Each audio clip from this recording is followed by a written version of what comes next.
Hi friends, welcome to my YouTube channel Sanskar classes.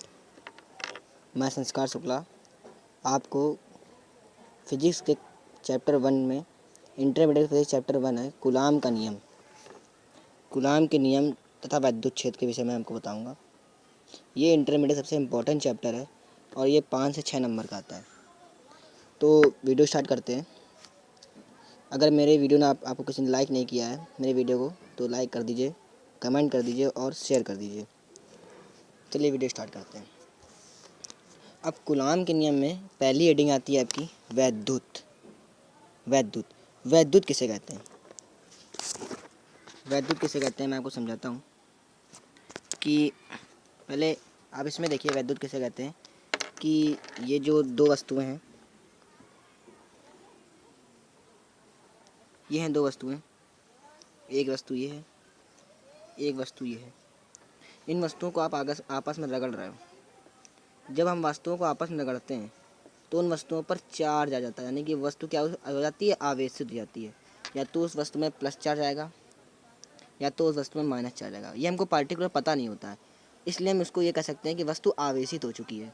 आपने बचपन में पढ़ा होगा, देखा होगा, प्रैक्टिकल खुद किया होगा कि एक स्केल होता है, आप उसको अपने सर पे या अपने दोस्त के सर पर रगड़ते हो तो स्केल जो होता है कागज़ छोटे छोटे टुकड़े को अपनी ओर आकर्षित कर खींच लेता है। यानी कि आप कह सकते हो कि जो स्केल है वो आवेशित हो चुका है। मगर आप ये नहीं कह सकते हो कि स्केल पर प्लस चार्ज आ गया है या माइनस चार्ज आ गया, आपको ये नहीं पता होता है। एक पार्टिकुलर चार्ज में नहीं आ सकता, इसलिए हम कहते हैं आवेशित हो गई। तो यही होता है वैद्युत। होता क्या है कि वस्तुओं को आपस में रगड़ने पर, वस्तुओं को आपस में रगड़ने पर उनके आवेशित होने की घटना को वैद्युत कहते हैं। यानी कि वस्तुओं को आपस में रगड़ रहे हैं आप, ये वस्तुएं दो, इनको आपस में रगड़ रहे हो, इनके आवेशित होने की घटना को कहते हैं वैद्युत कहते हैं। अब आवेश कितने प्रकार के होते हैं? आवेश दो प्रकार के होते हैं। कितने प्रकार के होते हैं? दो प्रकार के। एक आवेश होता है प्लस, यानी जिसको कहते हैं पॉजिटिव चार्ज। एक होता है माइनस, यानी जिसको कहते हैं नेगेटिव चार्ज। प्लस आवेश क्या होता है, माइनस आवेश क्या होता है? प्लस आवेश होता है जैसे कोई वस्तु है, ये एक वस्तु है, ये इलेक्ट्रॉन को त्याग रही है। क्या कर रही है? इलेक्ट्रॉन को त्याग रही है। जब कोई वस्तु इलेक्ट्रॉन को त्यागती है तो उस पर प्लस का चिन्ह आ जाता है। कौन सा चिन्ह आ जाता है? प्लस का चिन्ह। यानी कि वो कौन सा चार्ज हो गया? यानी कि धन आवेश हो गया। यानी कि वस्तु के इलेक्ट्रॉन त्यागने की घटना को धन आवेश कहते हैं। ऋण आवेश किसे कहते हैं? कि ये एक वस्तु है, ये वस्तु है, ये बाहर से किसी आवेश को ग्रहण कर रही है तो इस पर माइनस चार्ज आ जाता है। मतलब कि आप कह सकते हो कि वस्तु के आवेश ग्रहण करने की क्षमता को हम क्या कहते हैं? ऋण आवेश कहते हैं। तो यही होता है कि धनावेश क्या होता है कि जब कोई वस्तु इलेक्ट्रॉन को, धनावेश क्या होता है जब कोई वस्तु इलेक्ट्रॉन को त्यागती है तो उस पर धन आवेश आ जाता है, तो उसे हम धनावेश कहते हैं। Q बराबर NE होता है, आपने सूत्र पढ़ा होगा, Q बराबर NE। Q बराबर N होता है नंबर ऑफ टर्म्स, यानी कि इलेक्ट्रॉन की संख्या होती है, और E क्या होता है? इलेक्ट्रॉन का मान होता है 1.6 इंटू 10⁻⁻19 कूलाम। क्या होता है? 1.6 इंटू 10⁻⁻19 कूलाम। ये होता है इलेक्ट्रॉन का मान। अब आप इसमें पता करो कि ये माइनस का है कि प्लस का है, ये भी आपको हम नहीं बता सकते हैं, क्योंकि जब इसका पर्टिकुलर नाम दिया कि ऋण आवेश है तो माइनस होता है, धन आवेश है तो प्लस होता है, इसी कारण इसमें माइनस नहीं लगा सकते हम। तो ये मूल सूत्र होता है Q बराबर NE, E बराबर होता है 1% 10⁻19 कूलाम। अब ऋण आवेश क्या होता है? जब कोई वस्तु इलेक्ट्रॉन को ग्रहण करती है तो उस पर ऋण आवेश आ जाता है, उसे हम क्या कहते हैं? ऋण आवेश। उस वस्तु पर ऋण आवेश आ जाता है और उस वस्तु का द्रव्यमान जो होता है घट जाता है। यानी किसी वस्तु का, बस किसी, ये कोई वस्तु है, इस पर ऋण आवेश आ गया, इस पर, ये वस्तु है आपकी, इस पर ऋण आवेश आ गया तो इसका मतलब इसका द्रव्यमान जो है घट गया, इसका मास जो है क्या हो गया? लेस हो गया। यानी कि आप एक सिंपल डेफिनेशन सुनो कि जो धनी होता है, जो क्या होता है? धनी होता है, वो इलेक्ट्रॉन को देता है। क्या करता है? देता है, और उस पर प्लस चल जाता है, ठीक। और जो ऋणी होता है, यानी कि मांगने वाला होता है, वो इलेक्ट्रॉन को क्या करता है? त्यागता है। क्या करता है?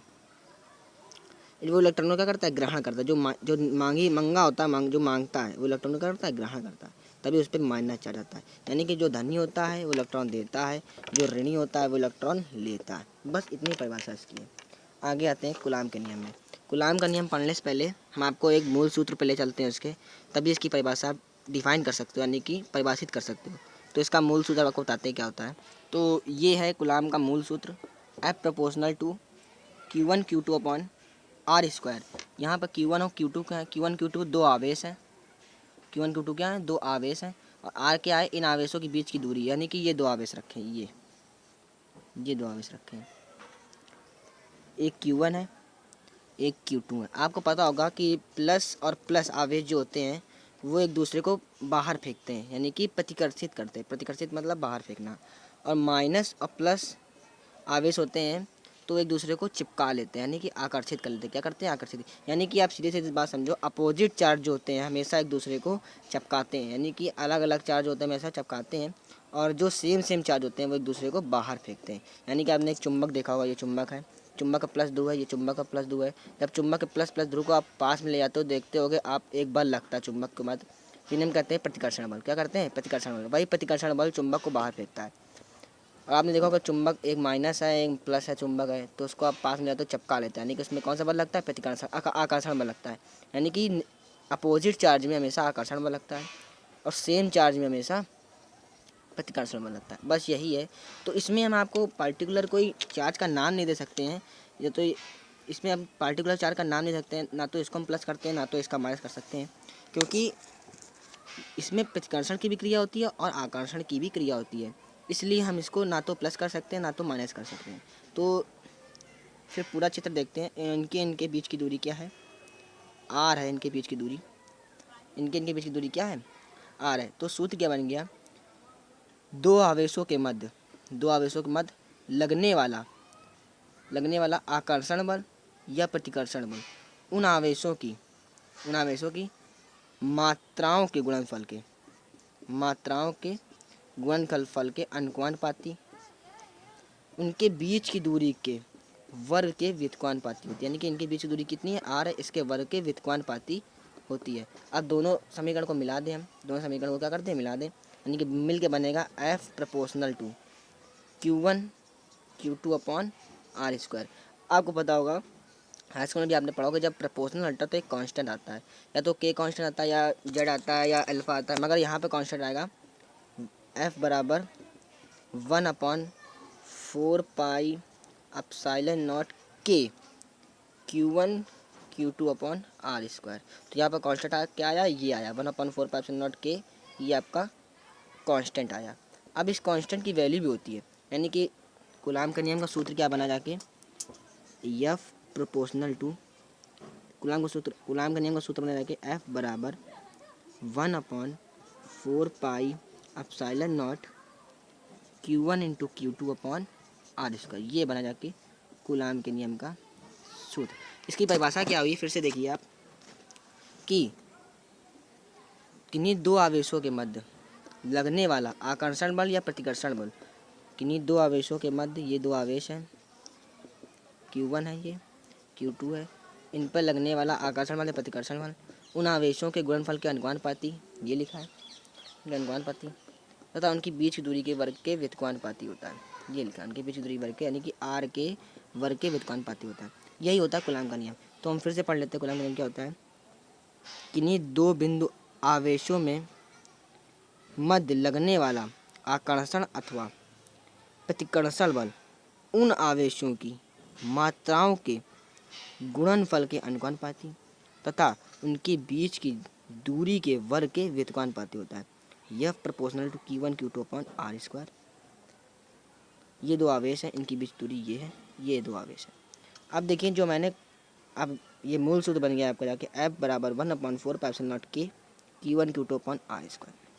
आपको लग रहा होगा इसकी वैल्यू होती है, आपको हम वैल्यू भी बताते हैं कि 1/4 पाई एप्सिलॉन नॉट के की वैल्यू होती है 9 into 10⁹ newton metre square upon coulomb का स्क्वायर। ये न्यूमेरिकल सबसे इंपॉर्टेंट वैल्यू होती है, आप इसको चाहो तो नोट कर लो, मैं आपको मौका दे रहा हूँ नोट करने का, कि 1/4 के की वैल्यू होती है 9 × 10⁹ newton metre square upon coulomb square. ये न्यूमेरिकल के लिए सबसे इंपॉर्टेंट वैल्यू होती है, सबसे इंपॉर्टेंट वैल्यू होती है। और देखो आपको पता होगा के क्या होता है, एप्सिलॉन नॉट क्या होता है, ये आपको नहीं पता। के होता है परावैद्युतांक, के क्या होता है, परावैद्युतांक होता है, के होता है परावैद्युतांक। एप्सिलॉन होता है, एप्सिलॉन नॉट होता है निर्वात, एप्सिलॉन क्या होता है, निर्वात या वायु की विद्युत शीलता। एप्सिलॉन क्या होता है, एप्सिलॉन क्या होता है, निर्वात या वायु की विद्युतशीलता। इसका मान क्या होता है एप्सिलॉन नॉट का, 8.85 10⁻⁻12 कूलाम बटे न्यूटन इंटू मीटर स्क्वायर। ये होती है एप्सिलॉन नॉट की वैल्यू। तो फिर से समझ लो कि 1/4 पर एप्सिलॉन नॉट की वैल्यू होती है 9 × 10⁹ newton metre square upon coulomb square. के होता है यहाँ पर परावैद्युतांक, एप्सिलॉन होता है एप्सिलॉन नॉट होता है निर्वात या वायु की विद्युतशीलता। इसका वैल्यू होती है 8.8 × 10⁻12 कूलाम बटे न्यूटन इंटू मीटर स्क्वायर। अब देखो कि परावैद्युतांक तीन बातों पर निर्भर करता है।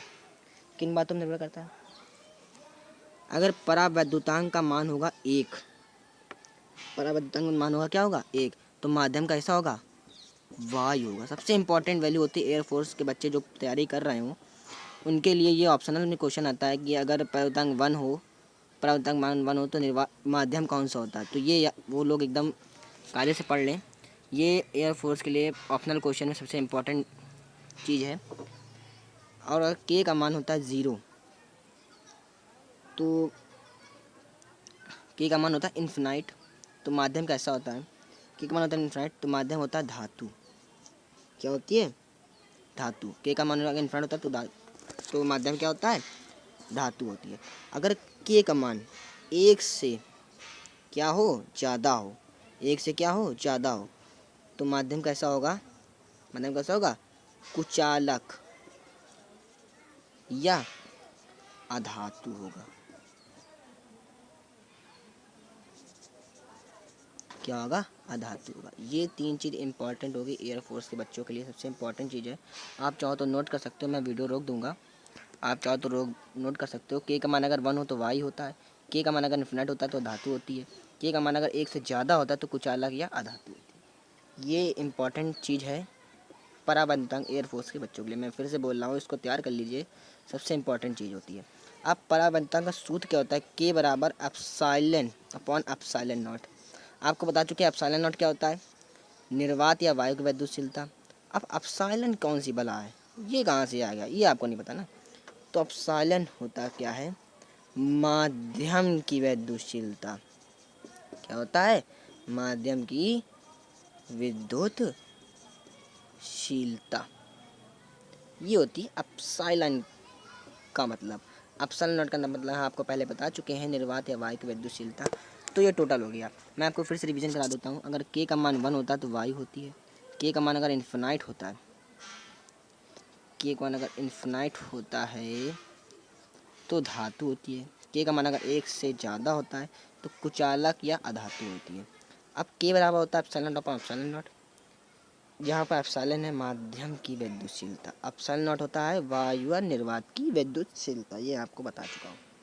तो आगे का चीज़ हम आपको अगली वीडियो में बताते हैं। आज के लिए इतना ही, धन्यवाद। जिसने मेरे वीडियो को लाइक नहीं किया वो लाइक कर दे प्लीज़, कमेंट कर दे और शेयर कर दे, और मेरे चैनल को सब्सक्राइब कर दे आगे की वीडियो पाने के लिए। Thank you.